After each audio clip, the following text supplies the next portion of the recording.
seperti yang sudah disampaikan tetap dalam komunikasi yang intensif. Dan apakah akan menempatkan salah satu kader atau tidak, kita tunggu saja.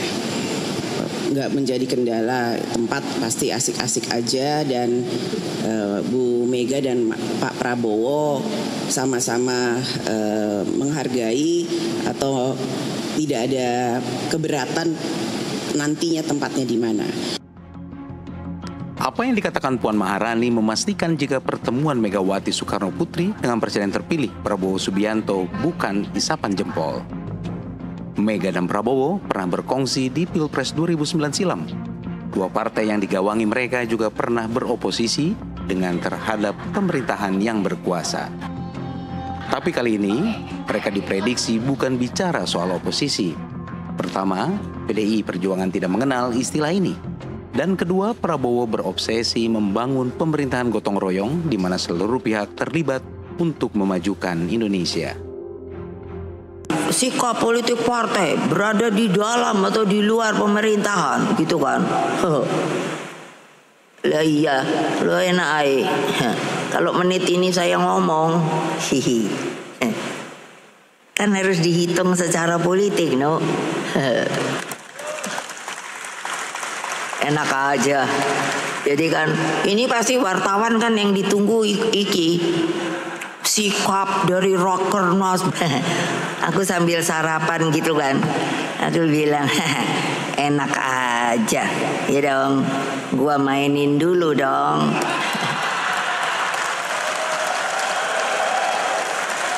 Setuju gak? Sip.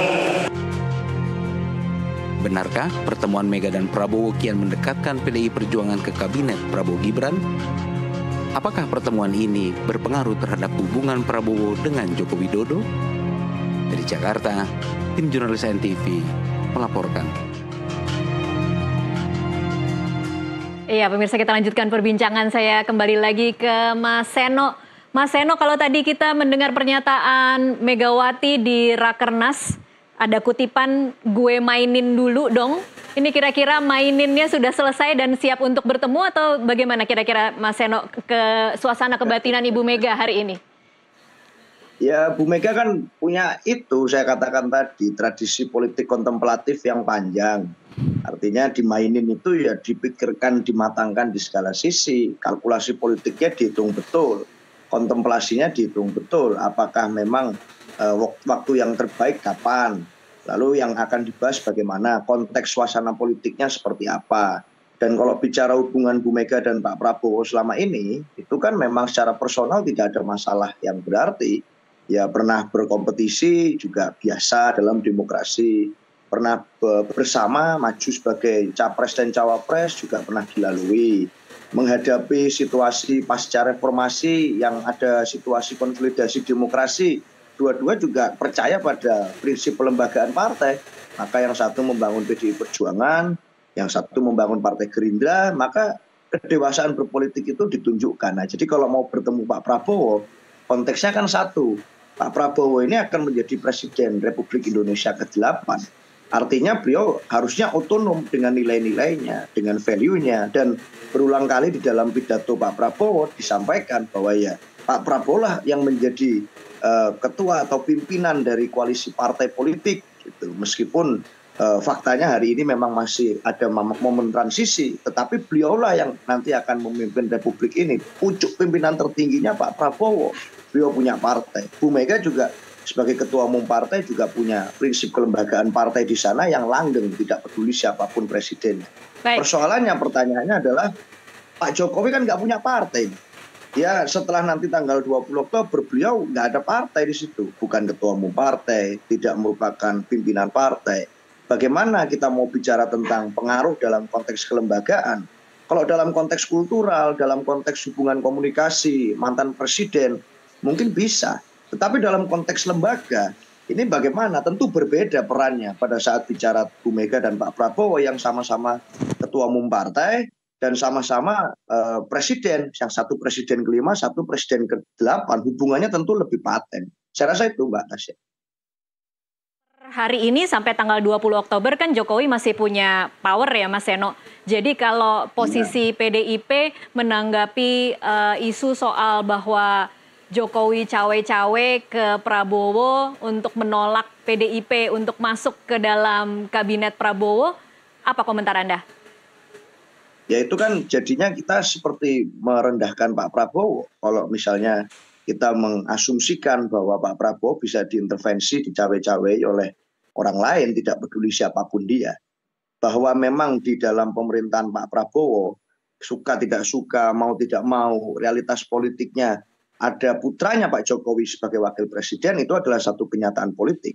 Tetapi kalau itu sampai mencampuri, mengintervensi, mengganggu hubungan Pak Prabowo dengan orang-orang lain, tokoh-tokoh lain, kelompok kekuatan lain, termasuk misalnya Bu Mega yang hubungannya sudah dibangun lama sekali. Berbeda dengan Pak Jokowi yang mungkin baru kenal sekian lama waktu pertama kali Pak Jokowi maju gitu ya. Dengan Bu Mega sudah panjang sekali hubungannya. Maka kalau bisa itu kemudian sampai mengganggu, berarti apakah iya Pak Prabowo yang punya pengalaman panjang di politik, yang terkenal sebagai seorang patriot, yang adalah ketua umum partai besar, itu bisa diintervensi dan dicawe-cawe pasca tanggal 20 Oktober. Saya rasa kok susah saya harus mengimajinasikan itu. Baik, Mas Seno, tapi benar tidak sih di internal PDI itu terbelah? Puan dipersepsikan lebih fleksibel untuk bisa bergabung dengan kabinet pemerintahan yang baru, sementara Prananda tampaknya ingin berada di luar dan menjadi oposisi? Ya dalam konteks misalnya bertemu antara Pak Prabowo dan Bu Mega, kita satu suara bahwa pertemuan itu satu hal yang baik, pertemuan dan silaturahmi itu adalah satu kultur yang positif dari bangsa kita. Oke, satu suara bahwa satu suaranya berarti bahwa bertemu itu baik, tapi kalau ditawari akan masuk atau tidak sudah satu suara belum Mas Seno? Nah soal di dalam atau di luar itu sejauh ini yang saya dengar itu memang belum ada pembahasan itu. Saya dengar ya di internal kami belum ada. Artinya Bu Mega tidak memberikan sejauh ini juga belum saya dengar memberikan arahan khusus apapun untuk mempersiapkan nama-nama calon untuk dimasukkan ke dalam pemerintahan baru. Kami menghormati Pak Prabowo sebagai presiden terpilih. Dan aturan main demokrasi kita adalah pemenang pemilulah yang berhak untuk memiliki hak prerogatif untuk menyusun kabinetnya. Secara profesional, apalagi spirit yang digaungkan kan akan membangun second kabinet, kabinet yang diisikan oleh orang-orang yang berpengalaman dan profesional. Ya kami menghormati spirit itu.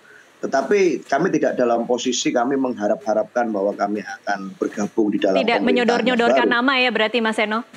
Enggak, tidak dalam posisi itu. Kami saling menghormati, Pak Prabowo menghormati posisi kami, Bu Mega menghormati posisi Pak Prabowo, dan saya rasa dalam konteks itu pemilihan kabinet presiden adalah hak prerogatifnya Pak Prabowo. Jadi kalau sekarang ada 3 nama yang beredar digadang-gadang akan masuk ke dalam pemerintahan Prabowo, ada Budi Gunawan, Azwar Anas, dan Oli Dondo Kambe, ini dihubungi sendiri langsung ke mereka atau PDIP tahu bahwa nama-nama ini juga masuk bursa calon menteri?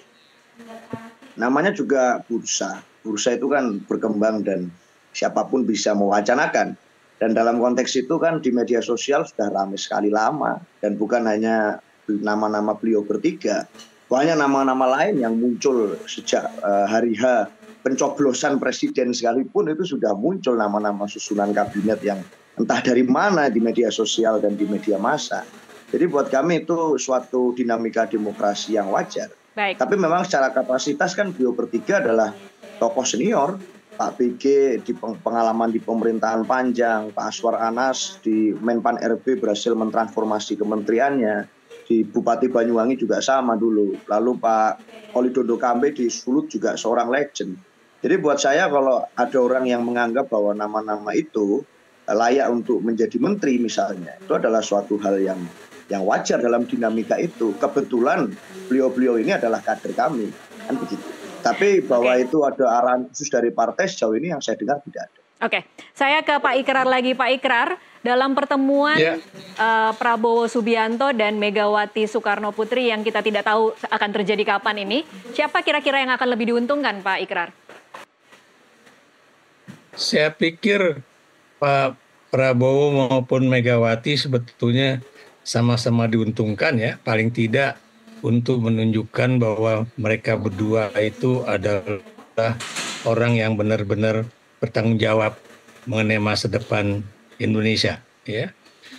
Saya beri contoh, saya tambahkan yang tadi Bung Seno katakan ya, yang tadi ada sebut 3 nama itu, kita tahu Pak BG itu memang dulu sangat dekat dengan Ibu Mega, tapi kita juga tahu adalah Pak Budi Gunawan yang membuka pintu atau melakukan diskusi pendekatan terhadap Pak Prabowo ya, untuk bisa bertemu dengan Pak Jokowi ya, pada tahun 2019 ya, agar Pak Prabowo itu mau masuk ke dalam pemerintahan ya, yang sebelumnya pendekatan yang dilakukan oleh Pak Luhut Panjaitan misalnya itu kan boleh dikatakan tidak berjalan, dan kita semua juga masih ingat ya bahwa itu yang disebut dengan pertemuan MRT ya, MRT dari Lebak Bulus sampai ke stasiun Bundaran HI. Itulah kemudian kesepakatan yang Pak Prabowo akhirnya mau masuk menjadi menteri ya, dan dapat posisi Menteri Pertahanan. Dan karena itu hubungan antara Pak Prabowo dengan Budi Gunawan itu jauh melebihi hubungan antara misalnya Pak Prabowo dengan persoalan PDIP. Nah, Asmar Anas kita juga tahu adalah orang yang, maaf kalau saya boleh ngomong terus terang, katanya sih juga disetujui oleh Jokowi. Kenapa demikian? Karena kan Pak Asmar ini walaupun kader PDIP, dia juga lebih merupakan orang yang juga digadang-gadang oleh Prabowo untuk bisa menduduki jabatan yang sama atau yang berbeda ya pada kabinet yang akan datang, karena dia lebih dianggap sebagai orang yang profesional ketimbang orang partai. Tapi saya terus terang tidak tahu kalau Oli Dodokan B gimana posisinya ya. Kenapa demikian? Mungkin, lagi-lagi mungkin Tasya, karena kebetulan Pak Oli ini adalah orang dari Sulawesi Utara yang biar bagaimanapun dari sisi kedekatan pribadi ya dengan Pak Prabowo yang kebetulan juga ibunya juga berasal dari wilayah tersebut ya, itu tentunya juga ada hubungan yang tidak didasari oleh persoalan partai, tapi persoalan yang kedekatan batin sebagai orang yang dari satu daerah lah begitu. Nah, tapi saya berani mengatakan bahwa ini semuanya tidak atas dasar dukungan dari Bu Mega atau dalam artian dukungan dari partai ya, tapi itu dalam kaitannya dengan individu ya. Tampaknya mungkin Pak Prabowo juga akan menyatakan itu kepada Bu Mega, apakah kemudian kalau orang-orang ini saya ambil apakah ada keberatan? Mungkin jawabannya tidak. Lagi-lagi mungkin inilah satu cara bagi kedua tokoh untuk tetap memiliki orang-orang yang bisa menjadi interlokutor ya, atau orang-orang yang bisa menjadi antara Ibu Mega dengan Pak Prabowo Subianto ya. Jadi saya melihatnya seperti itu. Tapi kalau kemudian nantinya Puan Maharani itu akan menggantikan Gibran Raka Buming Raka sebagai wakil presiden, saya pikir itu tidak ada di dalam yang tadi saya katakan kontrak politik ataupun politik dagang sapi antara Megawati dengan Prabowo Subianto, karena tampaknya itu nggak ada bagian dari persatuan. Jadi boleh dikatakan ini adalah lagi upaya untuk perbedaan yang ada ya antara PDIP dengan Baik, kami akan mencoba memperbaiki sambungan Zoom dengan Ikrar Nusa Bakti. Kita akan break dulu sejenak, pemirsa, tetaplah bersama NTV Prime.